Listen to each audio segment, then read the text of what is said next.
Today's video is brought to you by NordVPN.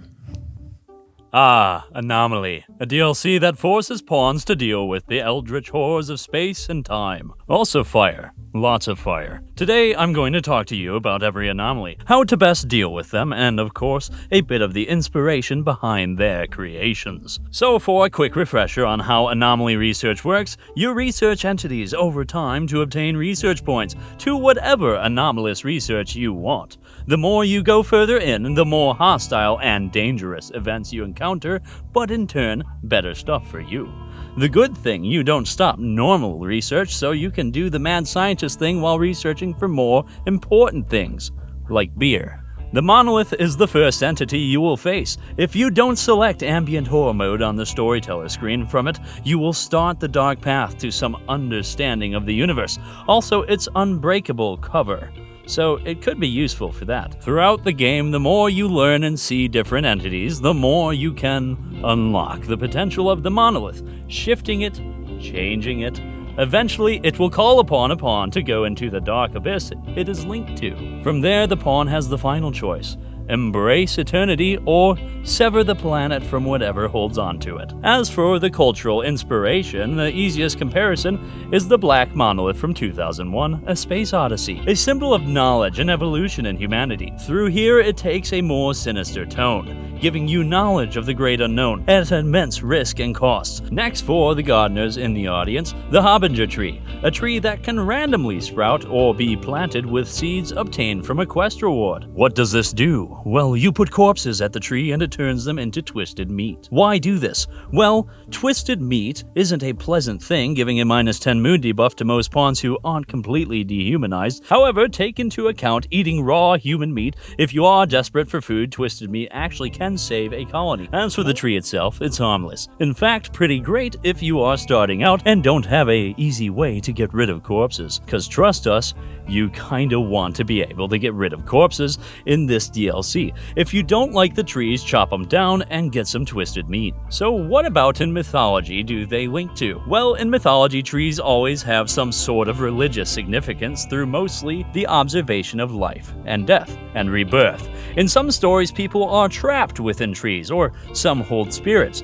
This tree, however, might be taking more inspiration from the idea of giant man-eating plants, like jungle explorers going into a strange undiscovered land only to find themselves the prey to some kind of vegetation. Only seems these ones prefer the already dead than living prey. Good thing too, I don't think we'd survive the Trifold Uprising, unless we have a lot of seawater on standby. Now for ghouls, as many people call them, zombies. Yeah, makes sense. A ghoul is a living human turned into a nearly indestructible fighting machine. It also hungers for the flesh of humans, optional. Though to do this, you have to research ghoul infusion in the anomaly research, and then find some unlucky pawn to turn into the ghoul. From there, you could research ghoul implants to give them a few custom bionics. However, a ghoul can get access to actual bionics, which some do help, like a nuclear stomach to reduce hunger rates, which given you must feed them is a big bonus. Plus, no cancer on these corpses. Also, the ghoul pawn will keep all traits from its previous life. However, some won't come into play, but stuff like jogger, tough, or anything else involving physical stuff will be useful to keep in mind.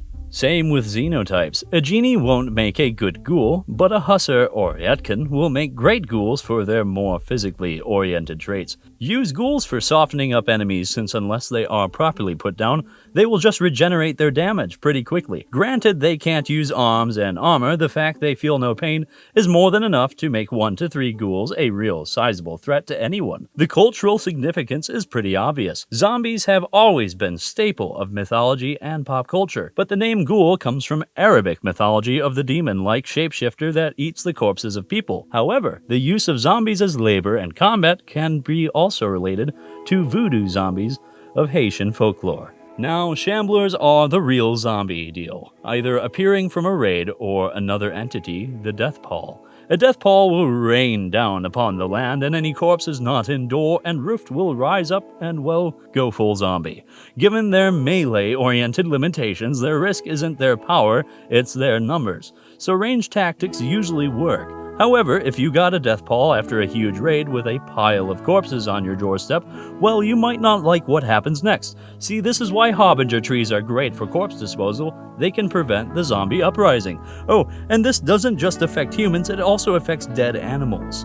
Depending on your situation, you might have a real Night of the Living Dead. So zombies, where did they come from? Well, zombies, as mentioned, came from Haitian mythology, and that's where the name came from. But trivia question, which movie actually gave living corpses the name zombie? The answer, Dawn of the Dead in 1978, Night of the Living Dead referred to them as ghouls.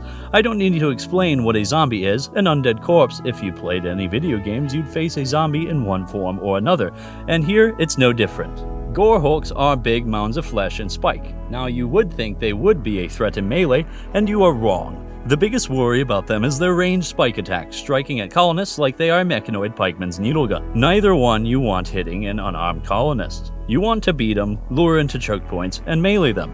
They are still dangerous up close, but it's a better choice to go melee than range for these guys, especially since they don't seem to resist pain very well. So you could find them as great early sources of biofright. As for the inspiration of Gore hulks, no real direct inspirations could be found, but their design and possible use could be relating to mad science and creating mutants in a lab for war.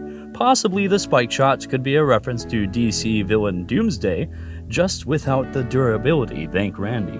Now for the first of the stealthy boys, the Sightstealer. Using psychic abilities to appear invisible, they stalk your colonists. This is why you have proximity detectors. When they walk past one, they alert you. That's where you get your pawns ready for a fight.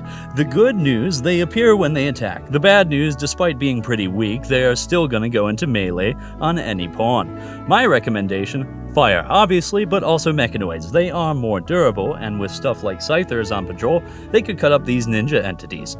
Oh, and one more thing. If they howl, you might not be getting sleep that night, as more are coming. Their inspiration could be a lot of things, but no real direct inspiration could be found. However, in a lot of folk tales, many cultures have tales of humanoid creatures who stalk unsuspecting people. This might be the Rim's take on those folk tales. You know what else is sneaking around undetected? Trackers. That's right. While you browse the internet, your data is being harvested and sold off. And that is where today's sponsor, NordVPN, comes in, blocking out those nasty trackers and keeping your identity private online. NordVPN can even help you watch your favorite shows when you are away, letting you virtually pick where you are. What's more, NordVPN won't track or share what you do online, leaving you to make your sus mod packs worry-free. If any of this sounds interesting to you, you can find more at my exclusive link on screen right here. There. Yeah, in this area. You can get an awesome discount and 4 months extra using my unique code Noobert, or following my unique link on screen, nordvpn.com/Noobert, to get that discount. And there's no stress because Nord has a 30-day money-back guarantee, meaning you don't need to worry. You can get a full refund. Try NordVPN today. Now for one of the bigger opponents in the DLC, the Flesh Beast. Okay, yeah, one doesn't seem like a lot, and that's true, but you aren't fighting one little hunt of living flesh. You are fighting a lot. This is a pure swarm, and melee enemies are going to be playing with you. It's not going to be fun. I'm not kidding about the swarm. The bigger ones tend to come with the ability to split off at death, and now you got two. More munchkin monsters to mash and malice your men. At first, you will face small hordes of the stuff. Just do what you normally do with raiders. Gun and slice them to bits. Fire also helps, but careful for your wooden buildings. You don't want everything to burn down, that's a bad day. However, that's not the only way you are gonna deal with them. Flesh beasts also come in land cancer. Seriously, what is called flesh mass heart will start engulfing the land nearby with flesh for both defense and offense. Don't sit on this. Trust me. Not only will it continue to grow, but it also spawns flesh beasts and long-range spitters. Also, don't think you can nuke them out of orbit. It will regenerate all the damage. So to beat it, you have to target 3 nerve clusters and analyze them. After that, it's as simple as walking up to the heart and triggering a heart attack. No, seriously. From there, you got the nucleus, destroy it. For more shards, capture it. Finally, the pit gate. A large pit to the bowels of the earth will open up and spew more living cancer. For this, you are gonna have to go down to their turf to bring them down. The good news, flesh walls burn a lot. So bring the flamers and roast the walls as you search for the load-bearing boss. Though keep in mind, the caves do have treasure, so don't go too crazy with the fire if you want to make out like bandits. The boss for this one is the mighty Dreadmelt. It is made up of plenty of flesh beasts, and as it's damaged it drops them to stop you. But keep the barrage up and you can win. When they go down, you have around 10 hours to pack your bags and get out of there, cause that cave is collapsing.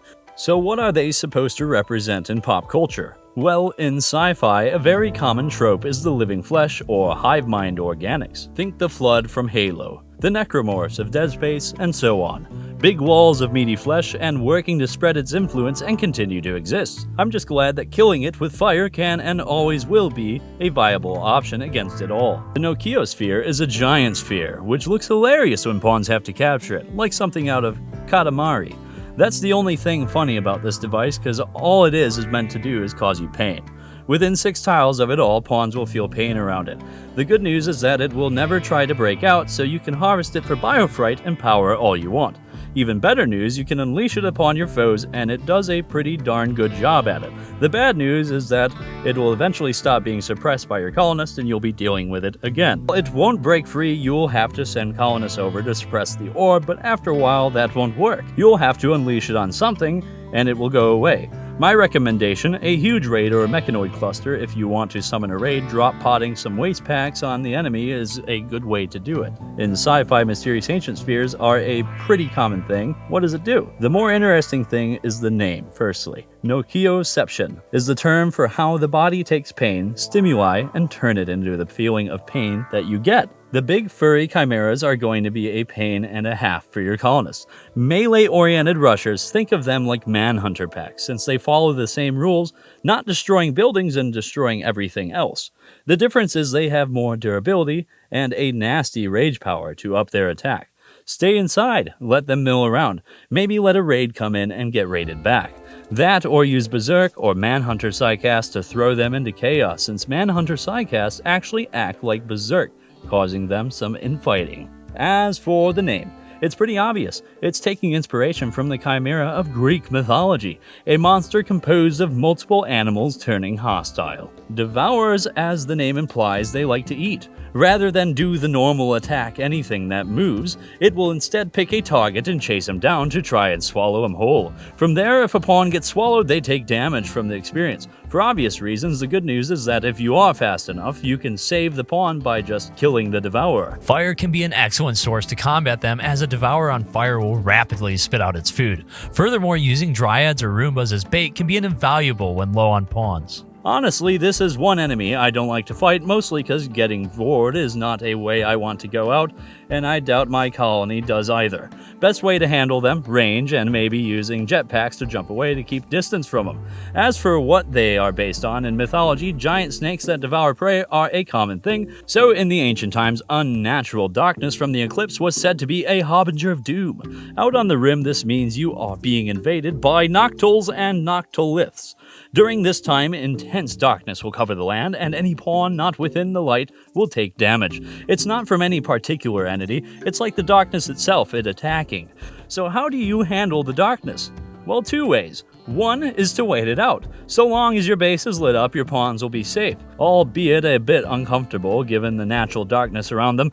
After a few days, it will dissipate. However, if you want to go on the offensive, then you can go out into the darkness and break the noctolith. Keep in mind that your pawns aren't the only thing out there. Hiding in the darkness are noctols, and they gain strength the less light there is. The best tool to fight them by far is going to be flares. They not only light up a large area for a low cost, but also stun any target on impact, giving precious time to set up your range pawns, as smashing noctoliths will trigger a wave to attack you. So my recommendation is a torch line. It protects your pawns and weakens the enemies, then just smash them up. Ghouls make great pawns for this job, since they could just rush through the darkness and regenerate the damage, then take their time to break the pillars. Other options are of course mortars, though it would take about 5 explosive shells to bring 1 pillar down, so maybe skip that unless you got a lot of shells you just don't want to deal with. As I said earlier, in ancient times the darkness was considered an ill omen. After all, who knows what's in there? But the name Noctis means knight in Latin, and noctolith is a combination of that and monolith. Revenants are more annoying than Sightstealers. Like them, they will skulk around hunting a target, though if they hone in and get too close, it's not death that happens. Instead, they get a condition called Revenant hypnosis, rendering their target unconscientious until the Revenant is dead. Needless to say, if you aren't careful, your entire base will be lost. The good news, if you do hone in and fight it, it doesn't actually fight, it's more runaway, so get those flares out to stun them and just hit it till it dies. Also, other things that reveals it are missed shots, fire, EMP, and apparently water skip and vertigo pulse sidecast. Figured I'd mention that before you lose your best colonist to it. So, what is a revenant? Well, in mythology, namely Celtic and Norse, a revenant is a corpse that returns to haunt the living, usually unfinished business, revenge, or just, being a bit of a bony jerk. Given how the Rimworld one fits, coming onto your base to haunt your colonists, yeah, I'd say it's a fitting name. The blood rain, is that a rain of blood? Yes. Well, to be fair, it's mostly a blood-like psychofluid that causes all people not undercover to feel intense rage upon the world. So usual stuff out on the rim. To be honest, this is kind of the weakest anomaly threat-wise, since you can avoid it by staying inside like a toxic fallout, though it can be summoned through ritual and could be fun to use on some sieging raiders or something. As for cultural significance, blood rain is actually a real thing, a phenomenon which in ancient times was an ill omen, though now we believe it to be caused by dust or algae in the rainwater. That makes it look like blood. Now for the one that will make you question your colonist loyalties, the metal horror. Now, for those who don't know, the metal horror is a parasite that hides amongst the colonists. You learn about this when a piece of metal flesh is found on the ground. You can analyze it, and now play a game of whodunit, trying to pick out who is the traitor. You can then do a surgery to analyze them, though be warned, when backed into a corner, the horror will just burst out and fight back. The good news, it usually won't kill them. The bad news, the metal horror is pretty good at melee fighting. So how do you get infected? The main way is by a new pawn offering to join. Be wary of new pawns if you just provoke the void, as it is almost certainly a metal horror. Furthermore, if no pawns spawn, it is still possible for a pawn to catch a metal horror if they've been hurt by an anomaly. This list includes most anomalies, so there's no avoiding the initial infection. Once an infection is present in the colony, it can spread to other colonists. In many ways, of course, too. Any pawn sharing a double bed will instantly spread it. No funny business. If an infected doctor performs a surgery, he has a 50% chance to transmit the infection. Tending does not transmit the infection, so you don't want to worry about that. However, pawns stuck in hospital beds need feeding, which has a 10% of transmitting the infection. Not only that, but if a chef is infected, he has a 4% chance per meal to spread the infection, which can be catastrophic. The final way the infection can spread is with unnatural healing, having a 100% chance to spread the infection if the caster is infected. Now, to prevent the infection, cancel all surgeries, switch to nutrient paste, get pawns out of the hospital beds, and bed rest until you can identify a pawn that is for sure not infected. Finally, do not use unnatural healing, especially not on newcomers, and remove any double beds. Stay on your toes. So how do you get infected? Well, that's the thing, you don't know, and you don't really have a lot of control over that, since a pawn can get infected before joining the map, and that includes visitors. Other ways is being tended to or eating food prepared by an infected person, attacked by anomalies like Flesh Beast, or perhaps the game just decides one day a pawn is infected, so stay on your toes. So how do you go about testing? Well, the first step is going to be to analyze 3 gray flesh. They are dropped over time by infected pawns, which may help pin down who is infected. After all of them have been acquired, a non-infected doctor can perform the surgery to test a pawn. Inspections before this point will do nothing. Another way you can tell a pawn is infected is with a very low chance during any social interactions, where pawns might realize something is odd about the behavior of an infected pawn. The final way of testing pawns is to interrogate them. This requires the potentially infected pawn to be a prisoner. From there, your wardens can try to squeeze them for information. This has a much higher higher chance of succeeding than normal social interactions and has no risk of infections in between the prisoner and the warden. Even better, this will work even if the warden is infected. Keep in mind that metal whores will most likely burst out when revealed by any means. This includes every single infected pawn. If you are lucky and they stay passive, the pawn will now have a health condition listed. From there, a simple surgery check will reveal all metal whores. Now, occasionally, one of 3 obelisks will arrive to the map, and you can utilize them for better and worse. First, the Twisted Obelisk, a structure that can enhance your pawns by twisting their flesh into somewhat improved variants. Technically inferior to normal bionics, these ones will cause a pawn pain. Oh, and if you try and remove them, they become flesh beasts and fight back. Still, for masochists or colonies where pain is king, might be a good free upgrade. Keep in mind that sometimes the obelisk will mess with trees or worse, other animals, turning them into flesh beasts, so careful with that. This obelisk might be a take on the markers of Dead Space, a strange structure that turns humans into flesh beast necromorphs. The corrupted obelisk creates duplicates of your pawns. Now, this might seem like a great idea, except, okay, sometimes you might have no problems, but usually something bad happens. Sometimes a duplicate is now hostile, meaning if you choose to, say, duplicate your 20th melee level god of war, you now have to deal with that. Or maybe they might have organ failure or a crumbling mind, which can be a problem and even life-threatening. And finally, duplication sickness, where both the original and the dupe will start to lose consciousness. You'll have to put one down. Well, that and use healer mech serums usually fixes up a lot of those problems. Warped Obelisk. This one, as the name implies, warps your pawns to another world, the Labyrinth, and no David Bowie to entertain you either. So, what's the deal? Well, pawns can be randomly teleported into the maze if you let the obelisk activity go up too high. Suppressing it doesn't help since pawns who suppress it can also be teleported in. But hey, you later can learn how to willingly send someone in. From there, you just follow the maze and reach the obelisk in there, and everyone and everything inside will come back to your realm. Here's the problem. You aren't alone. Other creatures hide within the rooms, and there were others who didn't make it through. But the treasure inside might be worth investigating. Mazes have always been in history as trials for humanity to solve. Most famous, the maze of Daedalus, and the Minotaur of Crete. I probably said that wrong, but you guys know it.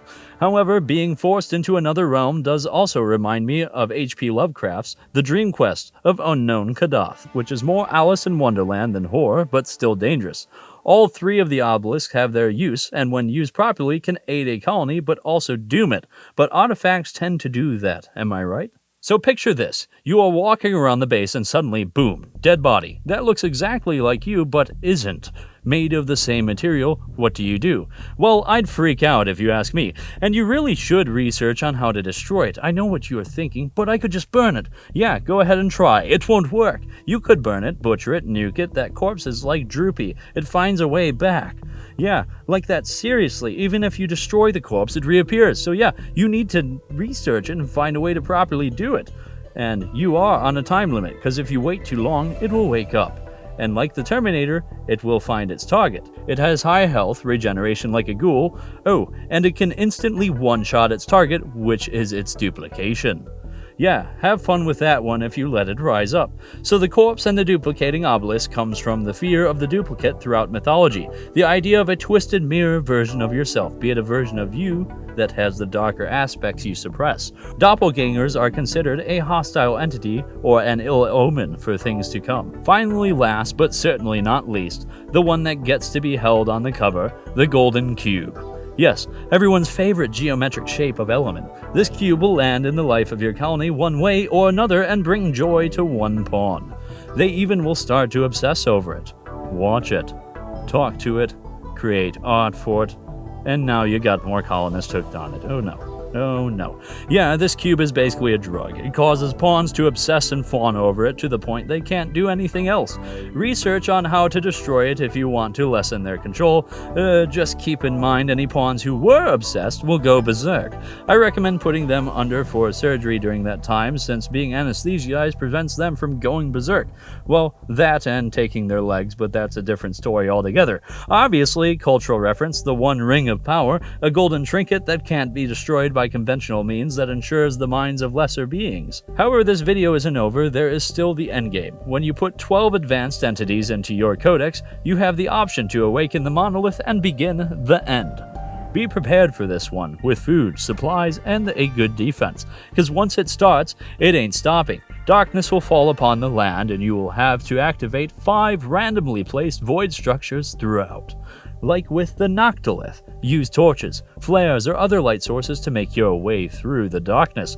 However, unlike that event, you got just about every anomaly coming out to play. But be strong, be smart, and you can unlock them all. The monolith will reveal its purpose. It's a teleport, linking to a metal hell, and one pawn must go inside to make the final decision. Choice 1. You sever the link. Your pawns had enough of the madness, and sever the link connecting this planet to the nightmarish Archotech entity. The monolith will be sealed away and release the colonists. Every faction you could ally with will gain plus 50 mood boost with your relations, and all colonists will gain a mood buff for 30 days, and the one who sealed the nightmarish away will get 60, and the story will continue from there. But let's say you don't do that. Choice 2. You embrace eternity, the madness has taken hold. Well, you embrace the Archotech's power, and they have blessed the pawn. Coming back from that hell, the pawn now is inhuman, and doesn't see themselves as a human anymore, gaining the inhumanized Hedif. They also have death refusal for 4 times, 4 extra lives if you will. Course, they might not need that thanks to the void-touched Hedif, allowing them to regenerate their limbs like a ghoul, along with their HP, 200% psychic sensitivity, and disabled needs for sleep and comfort. This pawn will be perfect for leading your colony to the greatest with other endings, and all it cost was this planet's safety in the future. But who cares with the knowledge you obtained? Course, you chosen pawn might not be the only one touched by the darkness. Occasionally, strange visitors will enter the map and request joining you. They are the creepy joiners, but despite their strange appearance and the vibe they give off, they actually can be useful, but also a problem on your colony. So first, the benefits. Each one has a specific ability or gimmick. Perfect Human has the perfect memory trait and a high value in all skills, and since they have the perfect memory, those skills don't go down. Occultist has a bonus to research, perfect for being the solo researcher. Shambler Overlord has an ability to create friendly shamblers, great for defenses. Fleshcrafter has a shape flesh ability with a 1-hour cooldown, which converts a corpse into a flesh beast that is hostile to all humans. That includes you. The flesh beast created depends on the size of the corpse, of course. Death Refusal has the ability to self-resurrect themselves up to 4 times, healing lost limbs and organs each time. Scarring and resurrection sickness are possible, so don't think this is without cost. Body Master has the Body Mastery trait, which completely removes the pawn's need for food, sleep, and comfort. One of the best ones in my opinion, since that means they can constantly be working throughout the base. Psychic Butcher has an ability that can instantly kill and butcher pawns, animals, entities, turning them into twisted flesh, and this is one of the few ways to actually bring down a Terminator doppelganger without a problem. And then those like the Blind Healer, whose unnatural healing can replicate the effects of a healer mech serum, again, one of the best ones to have in the colony. So, what's the catch? Well, you don't know their intentions or their health issues. Sometimes they are on the up and up and consider yourself lucky. Other times they're gonna just up and leave. And capturing and recruiting doesn't stop this, just delays their intention to leave. Oh, and sometimes they turn traitor, and not fun if you ask me given those special abilities. Others might be host to a metal horror, also not fun. Same with just doing disturbing rambling and bringing everyone else's mood down. And then the most annoying, trying to break your entities free, the ones you work hard to contain, yeah, super annoying, letting all the monsters out in the colony, not fun stuff. And don't think you can just tell them to go away if you don't want to risk it. Sometimes they will just shrug their shoulders and leave, but sometimes they might fight back, and if they do, well, they might just normally fight back, or a flesh beast will emerge from them, at least that kills them. But if they scream and summon Sightstealers, depending on your level of tech and defenses, you might have a bigger problem than some weirdo in the colony. Now before we go, I suppose I should mention a few of the extra stuff you can do that relates to the anomaly, namely rituals, cause it just isn't a Lovecraftian-like playthrough without a few rituals. Go play Hooked on a Feeling, get the Ooga Chaka on repeat, and pick what ritual you want, provided you research research them, of course. So before you actually do a ritual, it's a good idea to prepare. For instance, the Invoker improves the chances if they have a high psychic sensitivity. Makes sense. Also, including void sculptures and shard beacons helps, though again needs research, those being void structures and advanced void rituals respectively. Oh, and of course, have more than one person doing that ritual. If you got anything set up and you're right about it, you can do a ritual, and boy, there are a lot of fun ones. First, Void, provocation, which, as the name suggests, has you poking the bear, so to speak. The better the ritual, the less likely your Invoker passes out from the strain. You will be doing this to expand on your research and face a few new entities. Next is Draw Animals. This one summons a herd of animals to your map. Great if you need food, and not so great if you do low-quality ritual, as they will be summoned. As manhunters, though I suppose you could intentionally fail the ritual to summon manhunters and use them as a weapon against sieges and mech clusters, Draw Shamblers calls a group of Shamblers to the map. The number will equal the higher of the ritual quality, and power of the Shamblers will increase evenly. They won't directly target the base, but still be careful. Chronopathy allows you to have the Invoker steal age from the victim. They get younger, the victim older. The better the ritual, the more years taken. This can kill the victim outright if they go beyond their life expectancy, but also heal scars and age-related problems to the Invoker. Though a lot of the participants will get a mood debuff of guilt, unless they are psychos or your ideology exalts psychic rituals. Psychopathy is like chronopathy in that the Invoker takes something from the victim, this time a connection to the psychic powers. The victim will become psychically deaf, along with going into a coma, and the Invoker gains a 50% psychic sensitivity for a number of days based on the quality of the ritual. Again, participants of the ritual feel guilt unless psycho or exalted for rituals. Skip abductions are my favorite of the rituals since it captures a random hostile pawn and puts them into a temporary coma. The better the ritual, the less time they are in it. Great for getting organ donors or new colonists. Draw Flesh Beast is another ritual to summon cannon fodder. They will target anyone nearby that isn't them and could be useful in a pinch. Provoke Pit Gate lets you open up a fleshy pit on your map, which more flesh beasts being summoned at a good ritual. If you want a way to get loot and, meat, guess that's one way to go about it. Imbued Death Refusal grants a target the Death Refusal buff, meaning if they die, they don't. They reject the game's reality and substitute their own. Philophagy has the Invoker's skill experience of the victim. The highest skill they have, that is, so they lose XP and the Invoker gains that skill XP. Not a bad way to top off skills, and if you have someone with perfect memory, well, that just helps a lot. Pleasure Pulse puts everyone on the map in a good mood for a number of days based on the ritual quality. Also, pawns with higher psychic sensitivity have better moods from this. The polar opposite is the Necrosis Pulse, which ups the global work speed to 150% and makes the recreation fall rate go to 50%. However, the mental break threshold gets an 8%, meaning that it's easier for pawns to snap. The Blood Rain lets you summon a Blood Rain. Better quality the longer it lasts. Suppose it's good for making a siege more entertaining. Finally, the Brain Wipe, a ritual to make recruitment so much easier since it erases their allegiances, thoughts on other people, their loyalties, meaning unwaveringly loyal pawns suddenly forget all that. It can be great, too, if a pawn is dealing with trauma, though keep in mind that the pawn hit by this will go into a coma. The better the ritual, the shorter the coma is, so keep that in mind. But yeah, so many rituals to play around with, so helpful for everyone, well, except your enemies. Speaking of, you might get a raid where they try to do their own ritual. Yeah, deal with that ASAP, don't want them messing with your colonists with the dark arts. Wow, that was a lot, but you know it's not a lot? NordVPN. That's right, NordVPN is still the sponsor of today's video, and it's still a great VPN service too, that you can get at a steep discount with 4 extra months using my link on screen right here or below in the description, and that's nordvpn.com/Noobert. Thanks for watching. So yeah, that was a lot of dark knowledge. Might have to have a palate cleanser after that. Might have gone insane. Hope my writer is okay. Anyway, hope you enjoyed today's video and hope you all learned a bit more about the context of a lot of these anomalies. I know you did.